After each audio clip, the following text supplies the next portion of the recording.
Good evening, everyone, and a warm welcome to AVPN's first South Asia Impact Capital Festival. My name is Prachi Seth, and I lead the climate action platform at AVPN. I will be your MC for this session, and I am delighted to have you join us today. For those of you who do not know about AVPN, we are a network of funders and resource providers with over 600 members across 32 markets. Our mission is to move more capital towards impact in Asia by providing social investors like yourselves opportunities to connect with key stakeholders across various sectors and markets, to learn from one another and to find opportunities for action. Throughout this month, the festival has placed spotlight on best practices and solutions that AVPN members are delivering across India, Bangladesh, Nepal, and Sri Lanka, across topics such as healthcare, livelihoods, climate action, and education, which are of particular urgency for the sub-region today. This week, we will focus on climate action. To set the stage for this week and why climate action for us, while the world continues to grapple with the devastating effects of COVID-19, it is simultaneously dealing with the disproportionate impacts of climate crisis. South Asia is home to some of the most climate vulnerable countries in the world, and thus it is critical to collectively address climate change as the region seeks to expand its economy and remain a key engine of growth for the world. The emerging economies across the globe have $23 trillion investment potential in the climate solutions, and that can be unlocked within 2030. However, there's still a lack of capital moving into climate investments, with only 2% of global philanthropic giving going to fight climate change. There is therefore a huge potential for climate funding, and AVPN's climate action platform seeks to bridge this gap by unlocking more capital, growing the ecosystem, and connecting all stakeholders invested in fighting climate change. With over 260 members having a focus on climate action, the platform has convened 22 climate events, created a pipeline of 50 climate deals, produced 38 original knowledge pieces, and engaged 1,000+ members through curated and signature AVPN climate events in the last year. The platform seeks to inspire a new generation of climate smart leaders, and across Asia will pave the way for innovation and urgent climate action through sustainable and impactful mobilization of capital. Moving forward, AVPN Climate Action Platform will continue to create communities of climate-aware social investors that represent Asia's diversity of actors. As a critical forum for action, we will particularly focus on leadership by Asia-Pacific organizations in sustainable industry development, energy systems transformation, and how climate change and inclusive growth will be achieved in this region. Another important aspect of fighting climate change is the impact of climate change on vulnerable communities, women, health, economic resilience, and livelihoods. AVPN Climate Action Platform will develop a Climate Plus programming work stream to cross-pollinate ideas, address knowledge gaps, and introduce insights needed to better engage in solutions that address Asia's complex intersectoral climate challenges. Lastly, as you will discover over the course of the festival's Climate Week action, we will continue to deepen and strengthen the pipeline of opportunities for innovative ways to mobilize capital by social investment ecosystem to effectively respond to growing climate concerns, drawing from the member investments, initiatives, and collaborators across private and public sectors. And now, a few housekeeping announcements before moving to program proper. To download any session resources, please click on the download icon in the agenda place next to the session title. To continue chatting with your speakers and fellow delegates in this session, please make full use of the messaging function or the event feed in the platform. Finally, please note that this session will be recorded and you will be able to access the recordings after the festival. We are also sharing the highlights of our day today on Twitter. So don't forget to share your experiences with us by using the hashtags AVPN South Asia 2021 and social impact. For the opening session of Climate Week, we will start by discussing the impact of COVID-19 on climate and deliberate on whether the situation has left us better off or worse.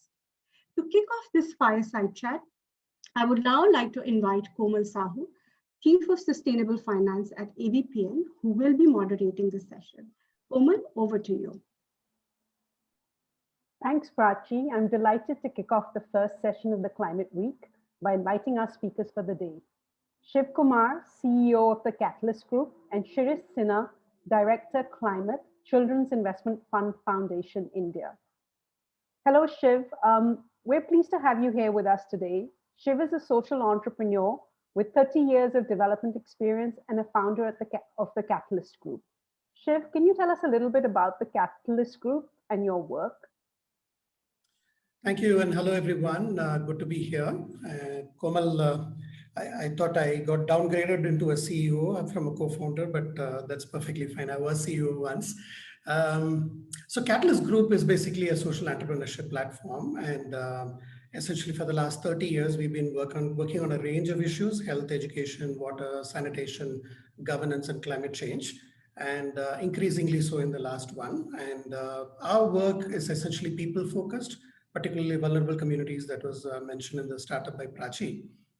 So we work with a range of stakeholders, which includes fisherfolk, small farmers, female sex workers, migrants, and other communities which generally get left out of the mainstream development. That's our focus. But for us, issues and geographies and programs are only a means to an end to make these people's lives better. We follow multiple formats.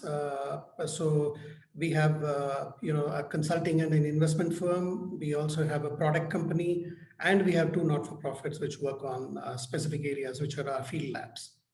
Thank you. Thank you, Shiv.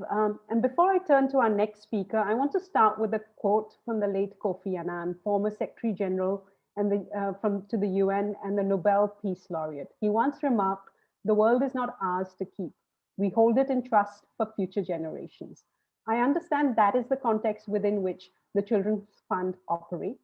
And I would like Shirish to tell us a little bit about the work SIF is doing with respect to climate in India. Thank you, Komal, and it's great to be on this panel. So thank you very much to AVPN for giving this opportunity. As you mentioned, I represent the Children's Investment Fund Foundation, or SIF in short. We are one of the largest global philanthropy working on children. And we already see that the children are fast becoming collateral damage of multiple global crises, and one of them being the intergenerational burden of climate and environmental disruption. So as a foundation, we have our roots in India, in Africa, China, UK, and Europe, in EU with offices in multiple of these countries, and about 2 decades of program on adolescence, child health and development, child protection, and climate change. Each one of them which are very much geared towards addressing the issues of achieving the goals of Agenda 2030. So as a philanthropy, we work on multi-sectoral strategies and themes which are looking at it. And what we see in our work on climate is that the public and private funds are continuing to support very high carbon and resource intensive systems instead of funding for future, which is shaped by renewable energy and clean energy systems. So that's our focus. And in India, our program essentially is a reflection of our global strategy on climate, which is looking at areas of energy decarbonization, solutions around clean air, transport, and cities, looking at agriculture and food systems, which are more towards regenerative and natural farming systems. And increasingly, we will start exploring new areas of work related to decarbonization of the industrial sector, as well as looking at climate finance as the next area of our intervention to work. So that's a brief introduction about us. Thank you, Shirish. I'm going to start with my first question to you, and perhaps Shiv can add to it as well. Climate change initiatives in India have involved different stakeholders, both public and private, as well as NGOs and local communities. One role I understand SIF plays as a foundation is in building joint action coalitions and collaborations. Can you tell us more about the projects you have undertaken, and how do you manage this diverse stakeholder group to act in a way that is more collaborative and participatory? And perhaps if Shiv can add to it as well. Thank you, Kamal. Our experience shows that when we deal with areas of energy transition, there are many challenges which are embedded in the complex political as well as the socioeconomic context and the diversity of the country and region. So while we are very much oriented towards strategy and outcome results that we are focusing on, we take into context each country and the context altogether. And that's the way we have shaped our work in India. And we believe that there are, for any of these energy transition that we need to make, there are 3 C's of coalition, complementarity, and consolidation that needs to basically work together. So our strategy, I'll take the example of India or South and Southeast Asia, it is built around these principles of creating those bold ecosystems for transition. So we work with strengthening and empowering some of the think tanks in these countries and geographies, and also the civil society organizations, so that they can drive the narrative of clean energy transition. Also looking at the solutions to clean air or agriculture and finance and corporate sector accountability. Secondly, we also look at the catalytic development capital, which can actually, through financial mechanism, can accelerate the low carbon transition. So that's one aspect of this one. Now, you asked for an example, and I just thought maybe I can just give you one thing that we're doing on air quality and clean air work that we've started. Right. One of the things that we realized that if we want to make an effective program through our clean air investment, we need 2-3 things. One, we need to build evidence base on air quality, especially looking at how the evidence can be used and generated locally to inform policy solutions, inform the health and economic impacts of air quality, because that's very much essentially needed. We also need to focus on informing and supporting the implementation of the different policy solutions, frameworks and governance that is required around clean air.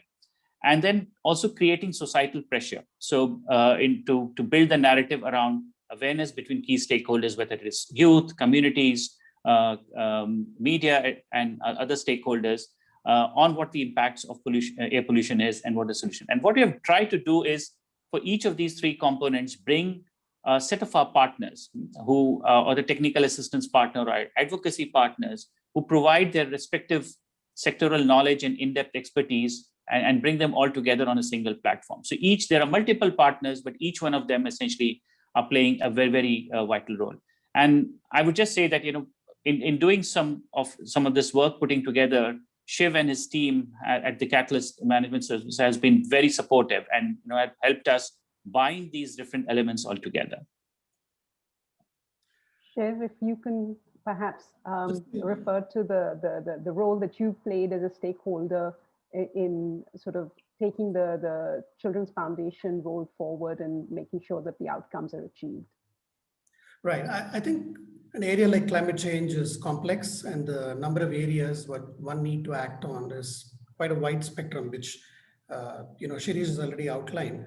For me, what stuck out, Shirish, is while much of your work, SIF's work and partners' work is around infrastructure and making infrastructure work, I think what SIF-like agencies are doing, Komal, is a really interesting thing, which is a missing infrastructure, which is the social infrastructure, right?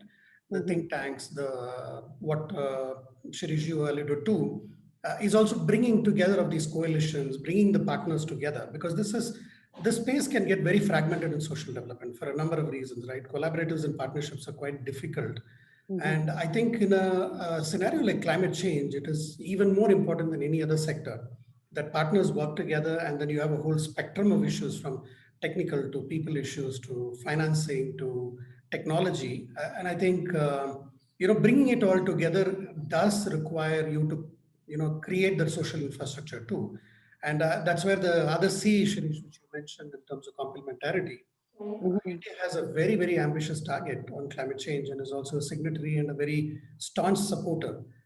Therefore, the role of agencies like SIF in terms of complementing what the government is, has the ambition to do and is actually doing quite a bit, is very, very critical. And I think our role has been largely around, helping SIF and its partners, design the program in a way this complementarity is addressed.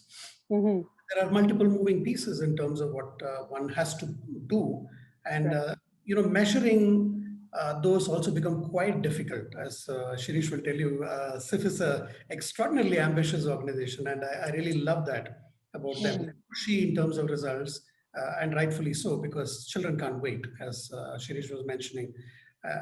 Given that, I think theories of change, monitoring and evaluation is what the support we work with and learn from SIF.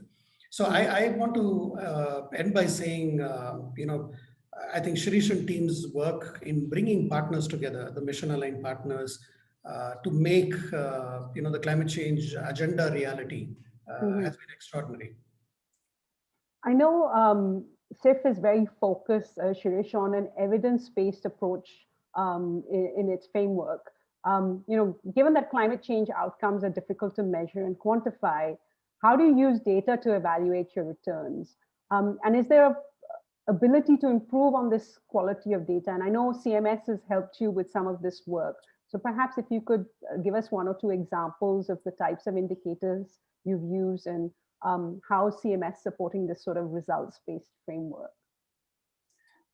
Thank you. I mean, and it's very interesting that Shiv says, and he's right, and then we are a bit pushy at times, and with our partners and because we are very much driven as I mentioned earlier, an outcome-driven foundation, and we want to see results much faster. And I think the evidence for policy change as well as for practice is very much rooted in our decision-making process, and it comes down very much clearly right from this one.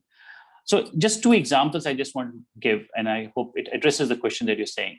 In the air quality work that we're doing right now, what we are emphasizing is on how cities are responding to the investments of the funds that they're receiving from the central allocation of the budget or the state allocation of the budget to show the shift that is required, both in terms of the infrastructure for air quality monitoring or the solutions around sectoral solutions that they need to implement.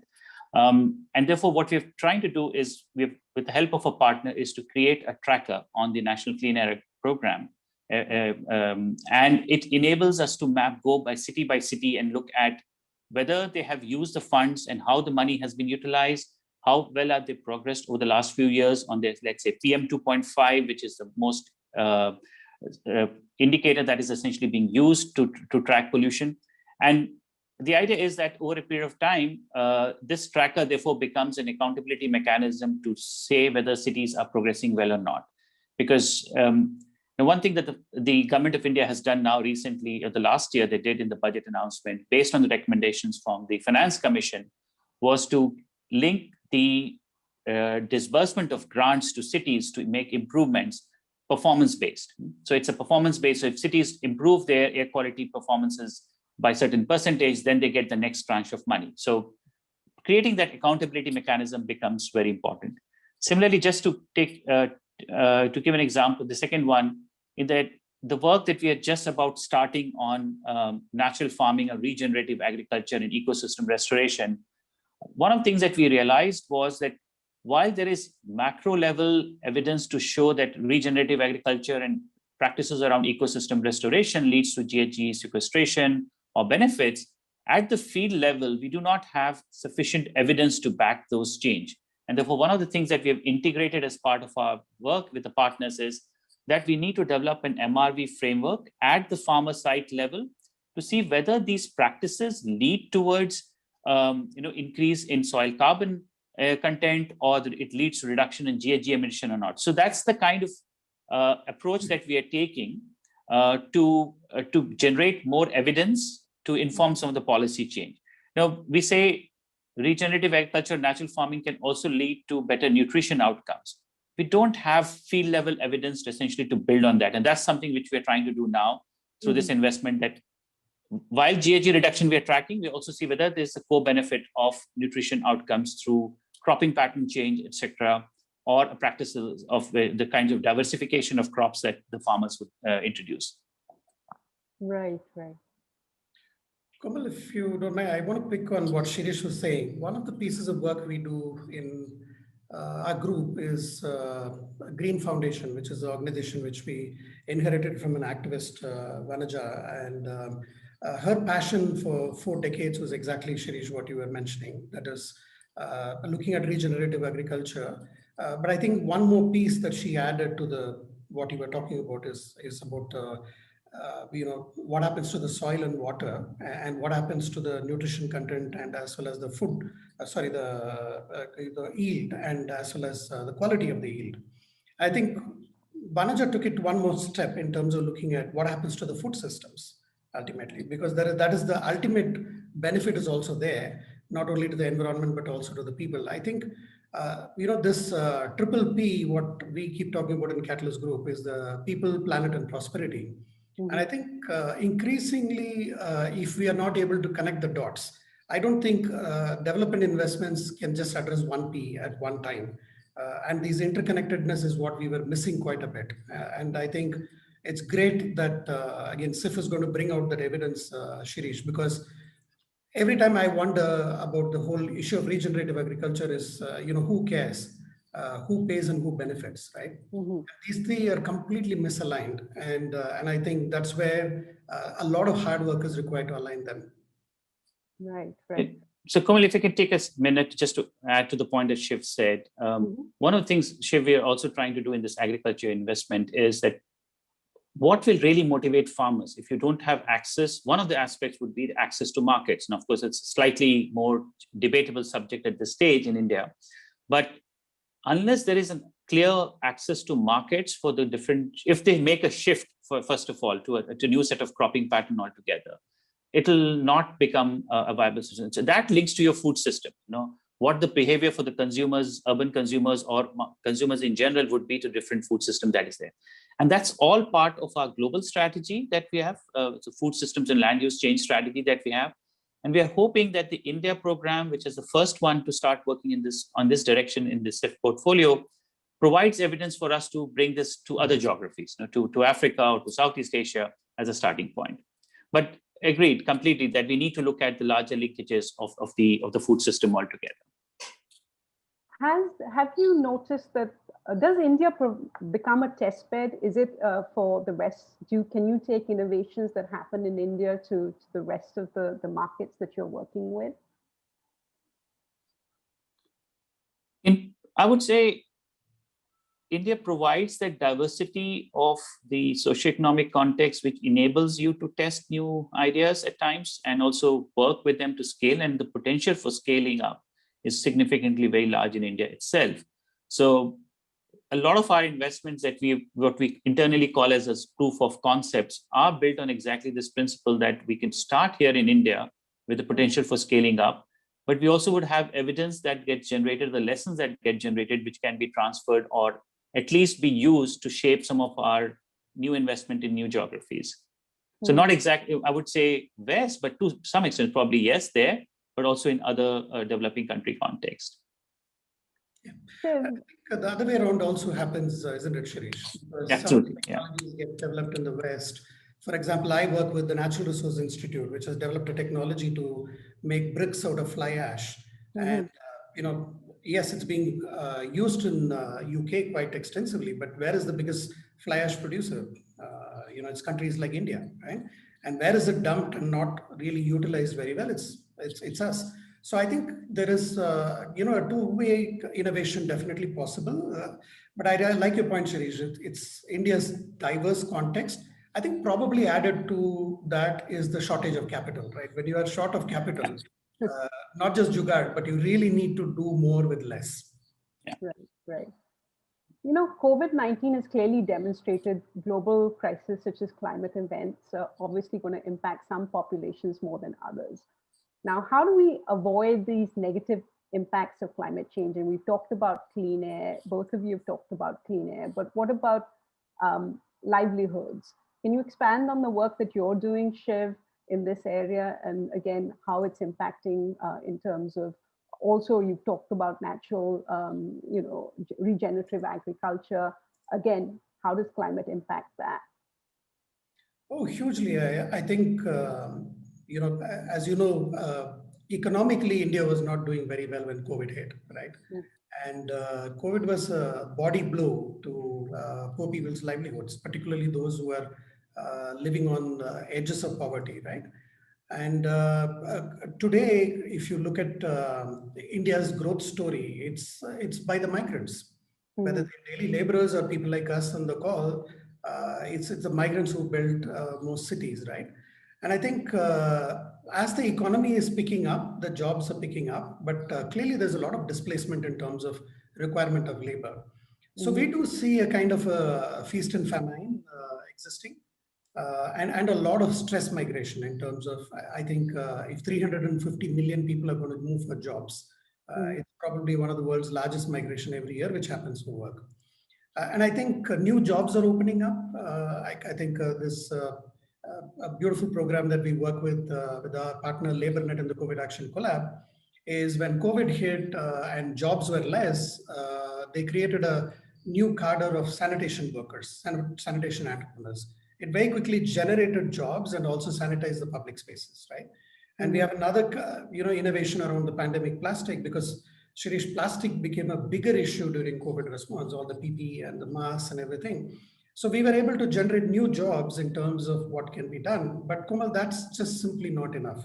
I mean, recent analysis and World Bank's recent analysis, we're talking about 300 to 400 million new poor people coming in. And most governments are going to struggle with that, not to mention the human cost of those numbers, right? Each one is an individual story. So I think livelihood, people are on hyperdrive in terms of what we do, and we have set up a group called the Resilience Impact Canvas, particularly to look at what are those jump starts that we can do. And Shirish, you would agree with me that the whole green recovery offers a huge opportunity in this area.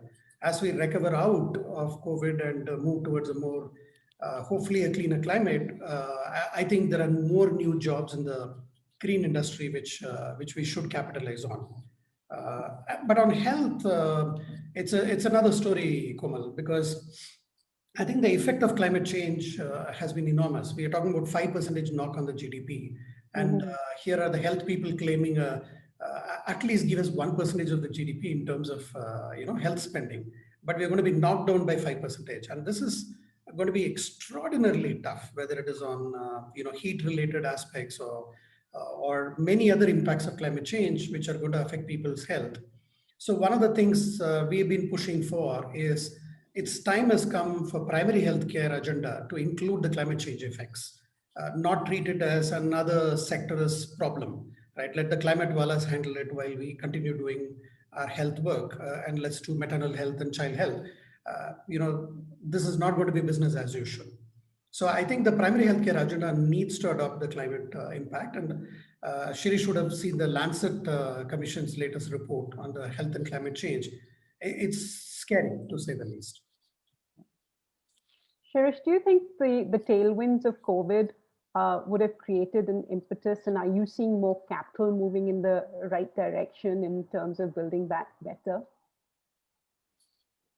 I think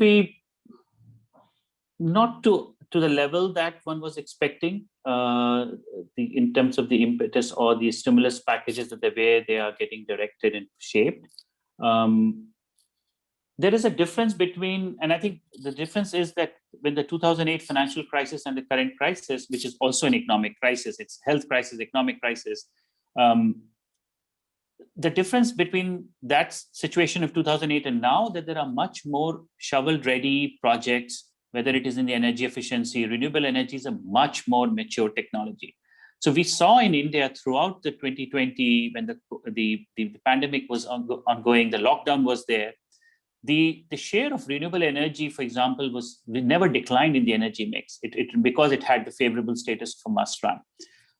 We also saw some of the steepest decline in the tariff at which the auctions took place. I mean, we've now got solar being bid at less than 2 rupees a unit in India. So while some of the benefits of the existing policy frameworks we could see to happen, the economic stimulus packages have been fairly mixed. But we still believe that the recovery provides us an opportunity to now accelerate the transition to a low carbon, resilient, and a regenerative economy, right? So that should basically become now the mantra for us to focus on. And that's a way we are also started to approach our own strategy and our own program moving forward, that how do we link together these three elements in our strategic thinking?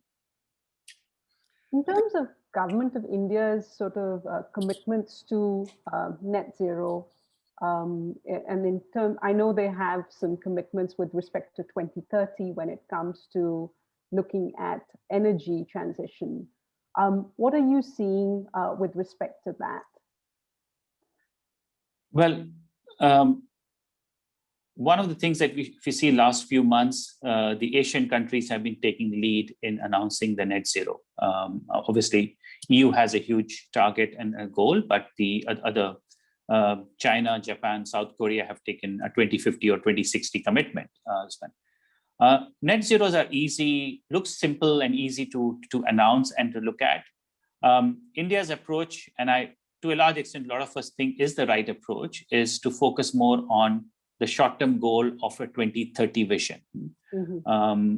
If you are able to not just meet, but also exceed your 2030 plans, I think most of the countries would be on a net zero path. India has made commitments. Most of the global analysis shows that India is already on track to not just meet, but exceeds its 2030 commitments. It can actually further enhance those 2030 commitments. And that's where we're trying to focus more in through our investments that we're doing here in India, that how do we work with our think tank partners to convince the government to enhance the sectoral ambition targets, which are not yet fully clearly articulated in the NDC commitments or the Paris Agreement commitments that India has made.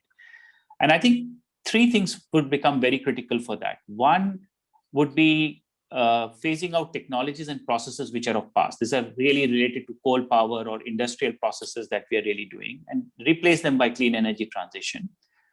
Also accelerating some of the transitions of the future. And these are, which are already on the focus areas of the government. Right? So electric vehicle has become a big priority, and that transformation has started to take place. Battery storage is getting a lot of traction. India wants to see itself as the manufacturing hub of the electric vehicle, but that would require a complete industrial policy shift in that direction. And last, which I briefly talked about, I think it's all about regenerative agriculture. We know our agriculture system is, the way we grow our crops is not sustainable, and therefore we need to make this one. And finally, the last thing is more in terms of the transformation of change in sectors where transitions are taking place, but we need to put greater emphasis and capital in that direction. So industries and urbanization, Shiv talked about one of the impacts of the COVID was the migration. It clearly showed how poorly our planning for many of our cities and urbanization has been, and it needs to be relooked. And cities become an ecosystem where a lot of these strategies can actually come together, and we can actually make cities much more resilient and stronger moving forward. Let me take the investment question a little bit further. I think, Shirish, those investments that you spoke about are at a macroeconomic level. And I think there are two more investment layers one should talk about, Komal. I think one is around what can Indian organizations and companies can do, right? And invest in India on green tech and climate resilient technologies, circular economy solutions. I think there's a huge vacant space there. One of the examples I would give you is our work around plastics, where we built a circular economy construct for Marks and Spencer in terms of taking their hangers, which is really low quality plastic, which ends up in oceans, and bringing it back, repurposing it, recycling it where required, and getting it back into the supply chain. Through that, in just 1 year, we have saved around 250 tons. And this is just one brand. And we are talking about one item, which is hangers, right? Can you imagine the potential of this? And this is a completely social entrepreneurship move, zero capital from anybody else. In fact, Marks and Spencer saved money, and we were able to put money in the hands of communities, particularly poor communities who work on these projects. And in addition, save the amount of quantum of plastic being used. I think there's a big space around social entrepreneurship, which opens up where corporations and impact investors should invest. And I know there's a lot of movement in that angle. And lastly, I think we are forgetting one thing. The individual action and the citizen action is very, very critical, right? I think every well-informed citizen who's angry about the climate issues is actually seeking, what can I do? right? What can I invest? What can I change within my thing? And that's where, Shirish, when you spoke about markets for regenerative agriculture products, I'm finding a big shift. During COVID, we were helping some of our farmers supply to apartment blocks because we saw that people couldn't go out to buy, and here's a great opportunity. What I found is a very new set of customers. First of all, many of them were asking, I hope no pesticides were used. Which farmer does this come from? These are not questions you would have expected 5 or 10 years ago in India, right? I think there's a certain ripening of the market, Komal, because of COVID and because of a number of reasons. And we do need to think about investments at the more at an individual, what they can do to change. And the meso level, which is largely the corporations and the social impact investors who can come in addition to what Shirish was mentioning about macro investments. Shiv, we're almost at the tail end. If I could ask you for one statement you would leave our audience with, that is, that they will take away with them, perhaps if I could get each of you to say something, and then I'll have to pass the mic on. Thank you so much for a candid and insightful conversation. But if I could ask you, Shiv, to make a closing statement. I'll ask Shirish to make it first while I gather my thoughts. So I would say that one thing that we have also learned from this entire 1 year of experience now, dealing with the post-COVID situation, in all the sector transitions that we're talking about, we need to very clearly integrate the elements of social and just transition. And I think the green stimulus or green recovery or the economic recovery that we talk about, if it addresses the three things that we feel are required, the jobs, growth, and sustainability, while prioritizing on climate actions, will give us the results, and not just for climate sector as a whole, but for the development transition that needs to take place. Shiv? So for me, I think COVID has been a big reset button. And if you're going to be ignoring it, we are being foolish. We need a reset very, very badly. And it came in the form of a health emergency, which we managed to upgrade it to a humanitarian emergency, right? And I think this reset button needs to be pressed, and we need to stop looking at things from siloed action. And I really like your point, Shirish. It's job creation with economic growth, with environmental going forward, right? It's not either or. I think solutions like this are not esoteric anymore. They are in our grasp. And I think we have a responsibility to do it, and do it now. Thank you so much, everyone. And over to you, Prachi, for closing out the session. I hope our audience took away some great pointers from you. Thanks, Komal. What a start to the Climate Week. Thank you so much, Shiv and Shirish, for such an insightful discussion. We have now come to the end of the first Fireside Chat. This session was made possible with the kind support of our festival partners, Bill and Melinda Gates Foundation, Sesame Workshop India, the Rockefeller Foundation, #COVID Action Collab, VNV Advisory Services, the British Asian Trust, VPP India CSR Foundation, Catalyst Management Services Private Limited, and Satwa.